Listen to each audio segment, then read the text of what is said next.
옆에 계시는 분들과 한번 인사 나누겠습니다. 한 주간 평안하셨습니까? 네.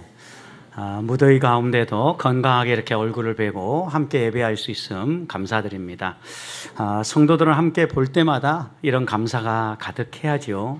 그리고 또 얼굴을 볼 때마다 서로에게 하나님이 주신 은혜를 따라 축복하는 마음이 있어야 합니다. 예수님은 사람들을 만날 때 그리고 어디를 들어가든지 간에 제일 먼저 할 일을 문안 인사해라. 문안 인사할 때 평안을 빌어줘라. 축복해라. 그 사람이 어떤 삶을 살았는가를 따지지 않습니다. 만나는 사람에게 마음껏 축복하고 평안을 빌어주는 이런 삶을 살아라 라고 우리 주님은 제자를 파송하면서 당부하셨죠. 우리도 그런 마음을 가지고 한번 옆에 있는 분들에게 다시 한번 더 평안을 빌어주면서 인사하겠습니다. 함께 예배에서 행복합니다. 평안하시기를 소망합니다. 네. 우리가 이렇게 남에게 평안을 빌어주고 축복을 해야 되는 이유는 우리 주님의 가르침이기도 합니다. 우리가 평안하기를 원하고 누군가에게 우리가 대접을 받기 원한다면 그 대접받기 원하는 대로 먼저 다른 사람을 축복하고 대접하라는 것입니다. 그런데 우리가 이렇게 살아야 된다는 걸 알면서도 한 주를 돌아볼 때 잘 되지 않잖아요, 여러분. 왜 그렇습니까? 우리는 대접하는 것보다는 대접받는 것을 더 좋아하기 때문입니다. 섬기기보다는 땀 흘려 수고하기보다는 섬김 받기를 원하고 대접받기 원하기 때문입니다. 이런 우리의 심성이 있기 때문에 우리 주님이 우리에게 당부하셨고 또 우리에게 찾아오셔서 우리들이 변화된 모습으로 살아갈 수 있도록 그리고 또 하나님이 원하는 삶이 무엇인가를 생각하면서 믿음의 길을 걸어갈 수 있도록 변함없이 우리에게 찾아오셔서 우리를 만져주시는 분이십니다. 여러분 생각해 보십시오. 우리가 하나님 말씀을 따라 믿음으로 살아갈 때 하나님이 우리에게 맡겨주셨고 하나님이 하나님의 것이라고 말하는데도 내 것이라고 생각하고 내 마음대로 행동하려고 하면 항상 언젠가 그 대가를 치르게 되어 있습니다. 저는 본문에서 만나는 바로도 보십시오. 이스라엘 백성을 향하여서 하나님은 내 것이다, 내 장자다 라고 이렇게 얘기합니다. 내 소유라고 이야기하는데 바로는 뭐라고 얘기합니까? 이스라엘 백성은 나의 소유다. 바로 왕이 자기 것인 줄 알아요. 가지지 말아야 될 것을 마치 자기 것인 양, 자기 소유인 양 행세하고 있는 거예요. 그래서 그렇게 재앙을 당하면서도 어려움을 겪어도 아이들은 놔두고 가라, 소와 양은 놔두고 가라, 자기 마음대로 무언가를 할 수 있다라고 하나님의 소유를 자기 소유인 양 취사 선택하고 마음대로 행동하는 모습을 보게 되는 겁니다. 하나님은 이런 바로에게 분명하게 말씀하시죠. 아니야, 내 소유야. 풀어줘. 그들이 나를 예배하고 나를 섬기며 하나님의 백성으로 살아갈 수 있도록 놓아주어라 라고 분명하게 바로에게 이야기를 합니다. 성도 여러분 생각해 보십시오. 사람만이 하나님의 소유입니까? 그리고 하나님이 택한 사람만이 하나님의 것입니까? 하나님이 택하시 않은 모든 피조물까지도 하나님의 소유라고 만유가 다 하나님께 속했다고 하나님은 분명하게 선포했습니다. 모든 것이 다 하나님의 것이에요. 그래서 우리들이 신앙생활하면서 반드시 점검해야 될 것 가운데 하나는 나의 소유의식이 어떤 건가를 점검해야 되는 것입니다. 믿음을 갖고 신앙생활하면 제일 먼저 변화되어지는 것이 주인의식인데 우리가 이 땅을 살아갈 때 주인의식이 꼭 필요하죠. 어떤 일을 할 때 내가 주인인 것처럼 일해야만 좋은 열매가 생기죠. 여러분 주인의식은 필요해요. 그런데 주인 행세를 하는 것은 버려야 해요. 하나님이 우리에게 맡겨주신 여러 가지 사명이 있고 여러 가지 일들이 있는데 이것을 행할 때 우리가 주인의식을 가지고 하나님이 내게 맡겨주신 줄 알고 충성스럽게 감당해야 돼요. 그런데 내가 주인인 것처럼 주인 행세를 하면 안 돼요. 우리는 주인이 아니라 뭐예요? 종이에요, 종. 예수 그리스도를 믿고 한 사람이 신앙생활한다 할 때 제일 먼저 배워내야 될 것은 바로 이 주인의식, 소유의식이 바뀌어야 되는 거예요. 바울은 갈라디아서 2장 20절에서 분명히 우리에게 말씀하시죠. 내가 죽고 내 안에 그리스도가 산 사람, 이 사람이 거듭난 사람이고 하나님의 자녀다. 여러분, 나는 죽었다라는 의미가 무엇입니까? 나의 소유는 아무것도 없다라는 거예요. 죽은 사람이 무슨 소유가 있습니까? 죽은 사람이 무슨 생각이 있습니까? 다 하나님의 것이라는 거죠. 이것이 믿음의 길을 첫 발을 내딛는 사람에게 가장 먼저 일어나야 될 변화예요. 하나님의 말씀을 부단히 듣고 하나님의 행하시는 이적을 부단히 보고도 깨닫지 못하니까 하나님은 이제 바로에게 마지막 하나님이 남겨놓으신 마지막 재앙을 통하여 다시 그를 깨우치시죠. 끝까지 자기 포기를 하지 아니하고 이 모든 것이 내 것이다 생각하고 고집 피우고 교만한 그 바로를 하나님은 바꾸시기 위해서 마지막 선택한 게 뭐예요? 마지막 재앙이죠. 9절 보십시오. 여호와께서 모세에게 이르시되 바로가 너희 말을 듣지 아니하리라. 너희 말을 계속 듣지 아니하리라. 그러므로 내가 애굽 땅에서 나의 기적을 더하리라. 여러분, 바로를 따르는 애굽 백성, 이들이 살아가는 그 땅에 하나님이 어떻게 하겠다는 거예요? 하나님의 기적을 보여주시겠다라는 거예요. 여러분, 기적은 하나님이 누구신가를 드러내는 하나님의 손길이죠. 하나님이 누구이신지, 하나님이 어떤 분이신지, 하나님이 어떤 일을 행하시는지 선명하게 보여줘서 바로가 이스라엘 백성을 해방하도록 하겠다라고 분명하게 말씀하시는 겁니다. 그 마지막 재앙 아시죠? 마지를 데려가는 재앙이죠, 여러분. 마지. 처음 난 모든 것들, 사람이든 동물이든 처음 난 것이라면 애굽 사람의 수하에 있으면 모두 다 데려가시는 재앙입니다. 마지막 재앙까지 온 것은 한 가지 이유입니다. 끝까지 고집 피웠기 때문입니다. 교만하게 하나님의 말씀에 순복하지 아니하고 자기 생각대로 모든 것이 자기 것이다라고 주장했기 때문입니다. 하나님은 여러 번 기회를 주셨지만 그 여러 번의 기회를 아무 변화 없이 흘려보낸 바로에게 하나님은 이 마지막 기적을 가지고 말씀하시는 겁니다. 사랑하는 성도 여러분, 그러면 하나님의 기적은 어떻게 나타납니까? 그리고 하나님이 보여주시는 이 마지막 기적을 통하여서 하나님이 우리에게 주시는 교훈은 무엇입니까?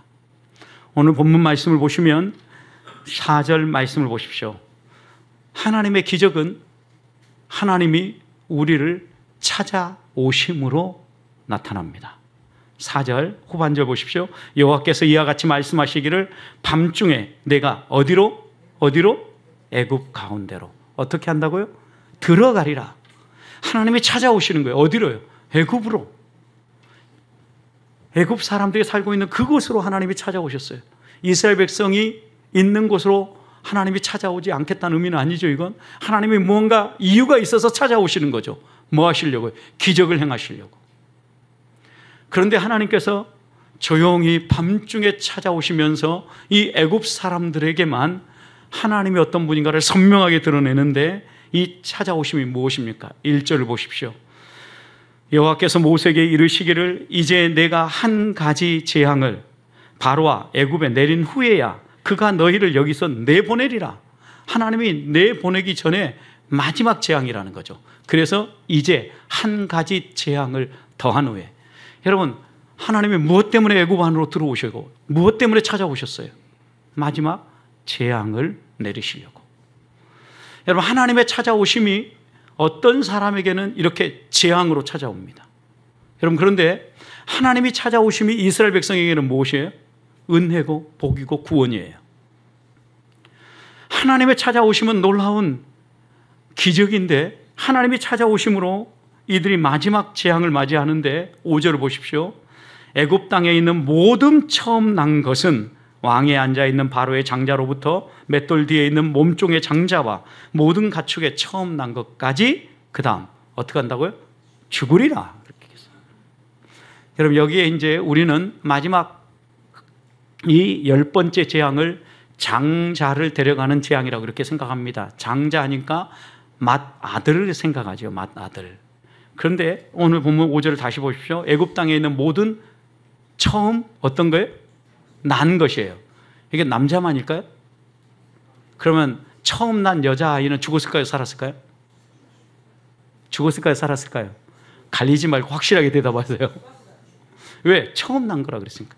만약에 여러분 안 죽었다면 이런 일을 상상해 볼 수 있는 거예요. 여러분, 아들, 딸을 다 가진 가정도 있지만 딸만 가진 가정도 있어요.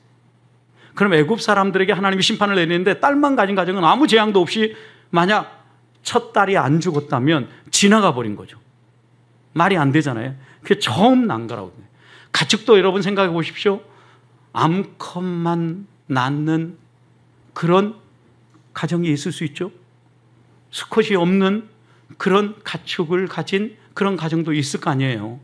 그러니까 하나님께서 이게 처음 난 것이라고 얘기한 거죠. 마지를 다 데려가는 재앙을 주신 거예요. 여러분, 왜 마지를 데려가셨을까요? 왜 마지를?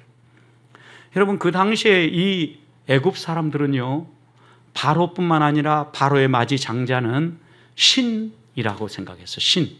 그리고 태양의 아들, 태양신의 아들이라고 주장했죠. 그러니 하나님께서 그들을 치시는 거죠. 가짜 신이다라고요. 또 여러분 생각해 보십시오. 애굽 사람들이 믿는 신 가운데 생명과 죽음을 주관하는 신을 여신인 오시리스 신이 주관한다고 생각했어요. 사람들에게 생명을 허락해서 장자를 태어나게 하고 이 아이가 잘 자랄 수 있도록 오시리스 신이 돌보아서 이렇게 자라간다고 생각을 했는데 하나님이 그 장자를 그리고 그 장녀를 다 치신 거죠. 누가 보는 가운데요? 오시리스 신이 보고 있는 가운데 너 가짜야 라고 하나님이 심판하고 계시는 거죠. 또 애굽 사람들은 소를 숭배했어요. 소를. 여러분, 그런데 모든 가축의 첫 새끼를 죽일 때 소의 첫 새끼는 못 죽였나요? 아니죠. 소의 첫 새끼도 분명히 죽었을 거라는 거죠. 하나님이 이렇게 선포하는 거죠. 너희가 신격화하고 신으로 섬기고 있는 소 아무것도 아니다. 하나님 앞에는 아무것도 아니고 가짜다라는 것을 하나님은 선명하게 선포한 거죠. 결국 이 마지막 재앙을 통하여서도 잘못 붙잡고 있는 것을 하나님이 나타나심으로 깨끗하게 정리해 주고 계시는 겁니다. 사랑하는 성도 여러분, 하나님이 우리의 전부이고 또 하나님이 우리에게 모든 소유를 주시고 오늘을 살게 하는데 그것을 인정하지 아니하고 내 것이다, 내가 노력해서 벌었다, 내 힘으로 살아간다라고 생각하는 사람에게 하나님이 찾아오셔서 선명하게 보여주는 거죠. 그거 네 거 아니야. 그거 네 거 아니야. 분명하게 말씀하시는 거죠. 여러분, 하나님의 찾아오심이 그런데 복이 되는 사람도 있어요. 하나님을 알지 못하고 하나님이 택하고 하나님의 것으로 정한 사람, 내 것이라고 하나님이 택한 사람은요, 하나님이 반드시 찾아오셔서 잘못된 길을 걸어가고 있다 할지라도 바른 길을 걸어갈 수 있도록 인도해요. 예수 믿는 사람을 핍박했던 사울을 여러분 생각해 보십시오. 하나님은 찾아오셨어요. 그리고 분명히 말씀했어요. 너 잘못된 길 가고 있다. 너가 핍박하는 예수인데 너 지금 잘못하고 있어. 앞으로 너 나를 전하는 사람으로 좀 살아라. 이렇게 당부하고 그를 세우고 있지 않습니까? 사울에게는요, 예수님이 찾아오심이 뭐예요? 복이었어요. 복. 여러분, 하나님의 찾아오심은 그래서 기적이에요. 기적. 누군가에게 하나님이 찾아오시는 것은요, 하나님의 무언가 이유가 있어서 찾아오시는 거죠. 우리가 오늘 이렇게 예배당에 나와서 예배하고 신앙생활 할 수 있는 것, 하나님이 우리를 찾아와서 우리를 불러주셨기 때문이에요. 그래서 한 사람이 믿는 것, 기적이에요. 기적. 여러분, 많은 사람이 예배당에 나와서 예배하고 하나님을 믿는 것 별것 아닌 것처럼 생각하지만 이게 얼마나 놀라운 기적이냐면요, 여러분, 중동에 있는 지역에서 복음을 전하는 선교사님들은요, 한 사람을 핵심하기 위해서 때로는요 선교 사역 온 기간을 헌신하는 사람도 있어요. 20년, 30년을. 제가 아는 영국에 있는 정명선 선교사님도요, 영국에 나간 지 이슬람교를 따르는 무슬림들 선교를 위해서 헌신하는데요, 한 사람을 접촉하기도 힘들어요. 그래서 체리티 샵을 열어가지고 사람들에게 부단히 은혜를 베풀어요. 그래서 그들과 접촉하고 관계를 맺고 난 다음에 성경 공부를 하고 한 사람 한 사람을 주께로 데려오기 위해서 애쓰는데 이제요 20년, 30년이 되어 가는데 서서히 열매들이 맺히기 시작해요. 한 사람이 죽게 돌아오는 것 기적이에요. 하나님이 찾아오시는데 이 바울 같은 경우는요, 완전히 변화시키죠. 어떻게 해요? 이 사람은, 모든 사람이 의심해도 이 사람은 이방인에게 복음을 선포할 나의 택한 그릇이다. 하나님은 이렇게 말씀하셔요. 하나님이 찾아오셔서 저는 우리 보배교회 온 성도들도 너는 내가 택한 나의 그릇이다. 하나님이 무언가 우리에게 맡길 일이 있기 때문에 우리를 부르시고 찾아오신 거예요. 찾아오셔서 오늘 우리가 그리스도로 살아간다면 우리의 삶 가운데 내가 믿는 것도 기적이라면 매일 순간순간마다 하나님이 찾아오셔서 재앙이 아니라 하나님의 영광을 드러내고 하나님의 복을 나타내는 삶을 살아가도록 하나님 앞에서 기도하고 또 하나님이 우리를 찾아오시는 이런 놀라운 은혜를 맛보시기를 주님의 이름으로 축복합니다. 두 번째, 하나님의 기적은요, 구별하심으로 나타나요. 구별하심으로. 7절을 보십시오. 그러나 이스라엘 자손에게는 사람에게나 짐승에게나 개 한 마리도 그 혀를 움직이지 아니하리니, 혀도 건들지 않겠다라는, 사람이나 개미 새끼 한 마리도 죽지 않도록 하나님이 보호하시겠다라는 거예요. 그래서 그 다음 이렇게 얘기합니다. 여호와께서 애굽 사람과 이스라엘 사이를 구별하리라. 그리고 그 구별한 것을 누가? 너희가 알리라. 누가요? 애굽 사람과 이스라엘 백성이. 여러분, 하나님께서요 선명하게 구별하시겠다라는 거예요. 그리고 그 구별한 것을요 주변 사람이 어떻게 하겠다라는 거예요? 알게 해주시겠다라는 거죠. 여러분, 무엇을 알게 하시는 걸까요? 무엇을? 이스라엘 백성은 내 소유다, 내 장자다, 내 것이다 라는 것을 알려주는 거예요.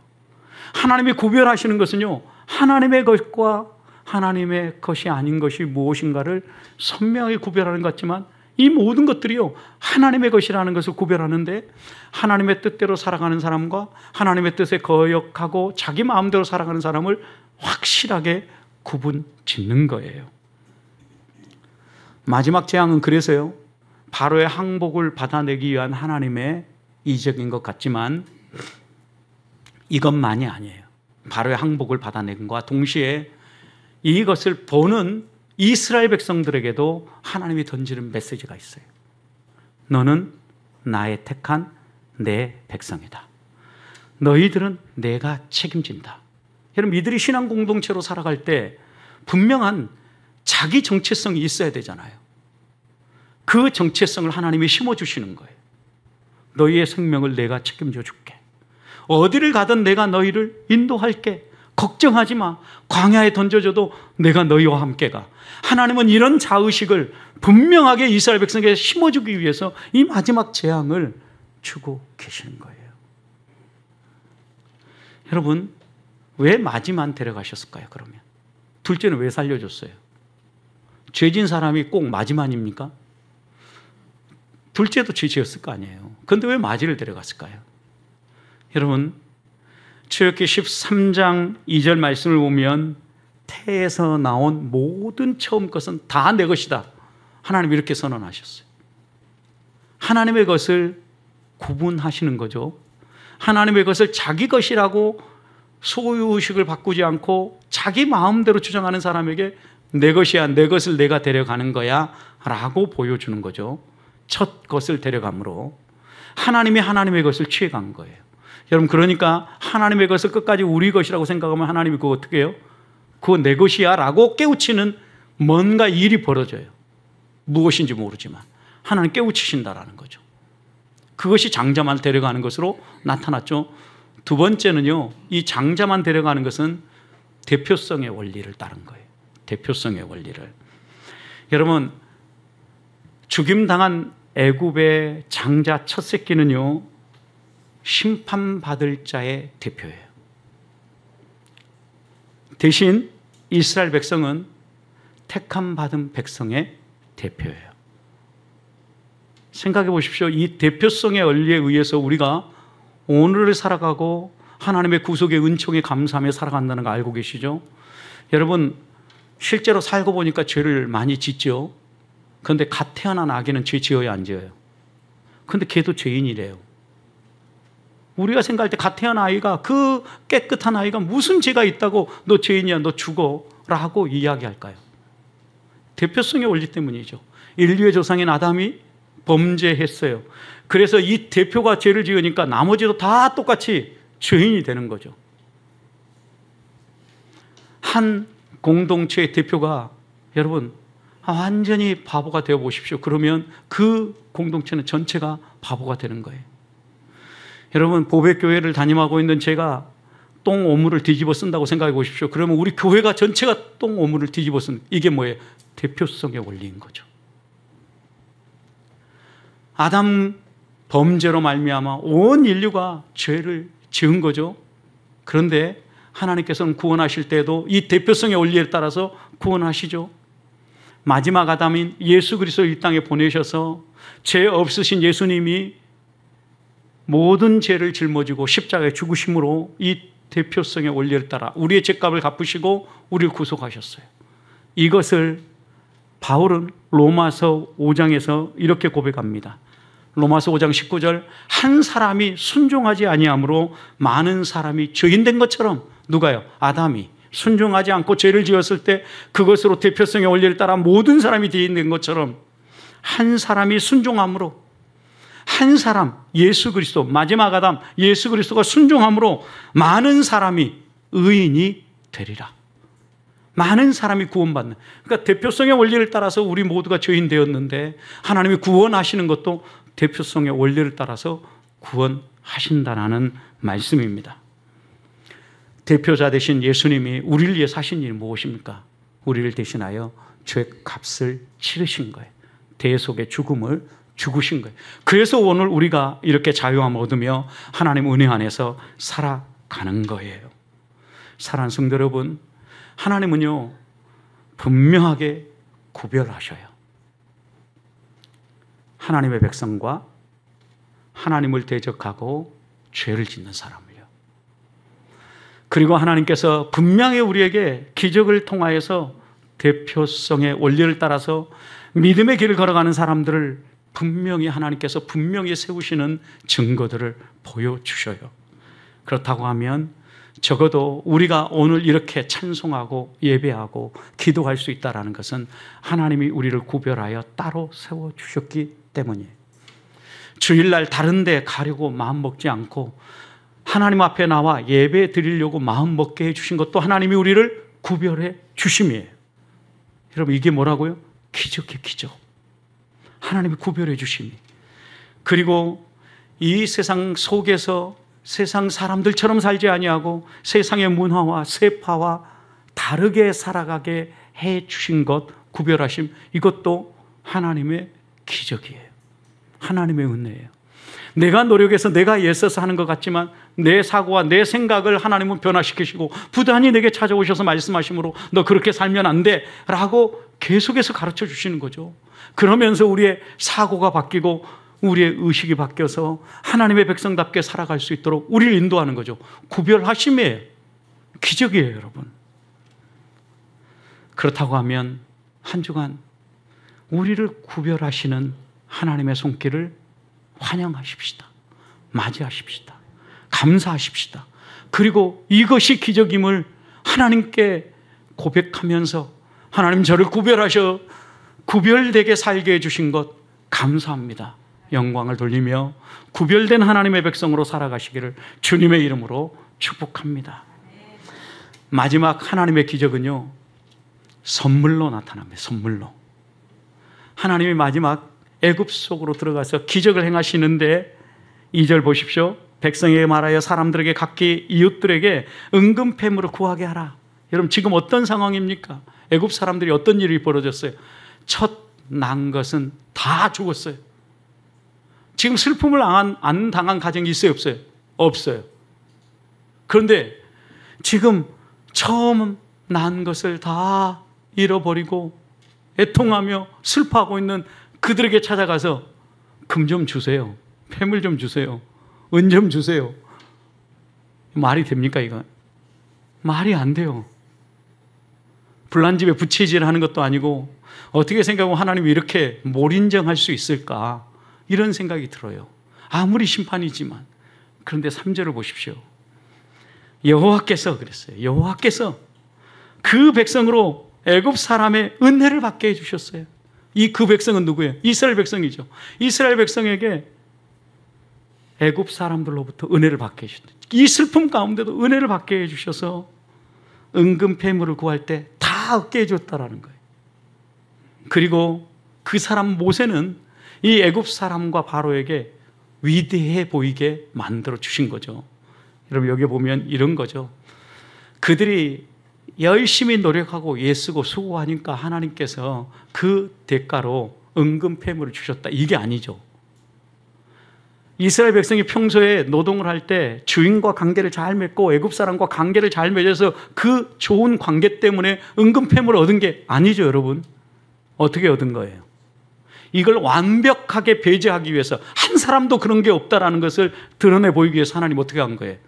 모든 가정에 슬픔을 주고 그 슬픔 당한 가정이 기쁨으로 은금 폐물을 내어주게 하신 거예요.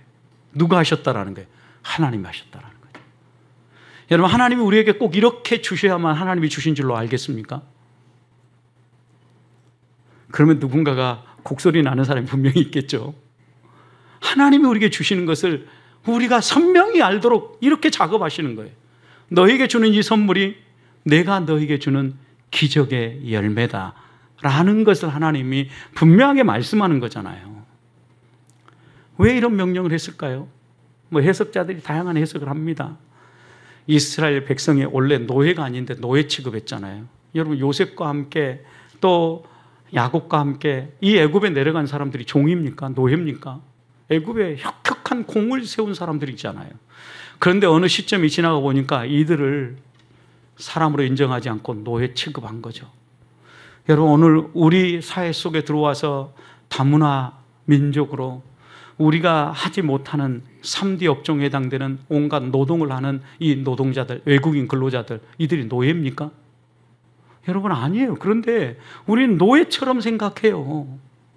그러니 우리보다 지금 한 4,000년 전에 있었던 3,500년 전에 있었던 이 애굽 사람들 얼마나 더 심했겠어요. 하나님은요 그 생각이 잘못됐어. 그들은 노예가 아니고 내 백성이었는데 야 노예가 아닌데 일한 사람들의 대가는 지불해야 되는 거잖아. 은금폐물 줘야 돼. 이래서 은금폐물을 줬다라는 해석이 있어요. 그럴듯하죠. 또 하나 해석은 어떤 해석이 있냐면요, 여러분 이 10가지 재앙은요 하나님과 바로와 애굽의 신들과의 전쟁이잖아요. 이 전쟁에서 누가 최종적으로 승리한 거예요? 하나님이 승리하시죠. 그러면 하나님의 백성들이요 이 전쟁에 승리한 전리품들을 취할 수 있다는 거예요. 그 전리품. 왜냐하면 전쟁에서는 반드시 승패가 결판나게 되어 있고 승리하면 승리의 대가로 전리품들을 얻게 하셨는데 하나님은 애굽 사람들의 마음을 바꿔서 하나님의 전쟁의 승리의 개성가를 울려 퍼지게 하면서 팡파레를 울리시면서 이스라엘 백성들로 하여금 은금 폐물을 얻게 하셨다. 이런 해석이 있어요. 어떤 해석이든 상관없어요. 그러나 분명한 것은요, 하나님께서 애굽의 모든 가짜 신들을 꺾으시고 하나님이 참신이라는 걸 드러내면서 하나님의 백성들에게 뭘 주셨다라는 거예요? 선물을 주셨다라는 거예요. 하나님의 기적이에요. 그런데 물질적인 선물만이 아니에요. 하나님이 그 사람 모세에게 주신 걸 보면 또 어떤 선물도 있어요. 사람들에게 인정받는 선물도 있는 거죠. 왜? 애굽의 바로와 애굽의 모든 사람이 모세를 볼 때 그 사람 모세는 어떤 사람이래요? 위대한 사람이구나 이렇게 인정하게 해주셨단 말이에요. 인정받게 하고 존중받게 하고 있는 공동체 안에서 저 사람 함부로 할 사람이 못 된다라는 이런 마음을 얻게 해주시는 것도 하나님 우리에게 주시는 선물이라는 거예요. 여러분 그러니 오늘 우리가 살아가면서 이 땅에서 우리가 누리는 모든 것 하나님이 우리를 위해서 베풀어 주시는 기적, 선물이라는 것 기억해야 합니다.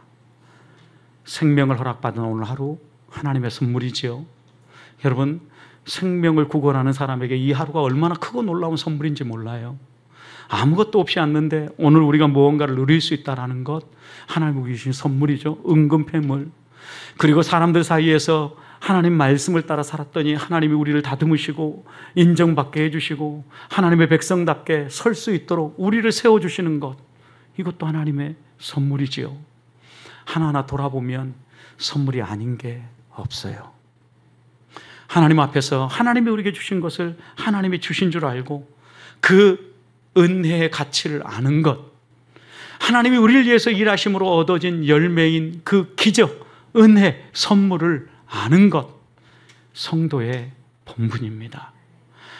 한 주간을 살아가면서 한량없이 멈추지 아니하고 계속해서 선물을 주시는 그 하나님을 바라보면서 하나님이 우리에게 주신 선물 함께 누리고 이웃과 나누면서 하나님의 이름을 높이고 하나님을 자랑하며 살아가는 우리 보배의 성도들이 되시기를 주님의 이름으로 축복합니다.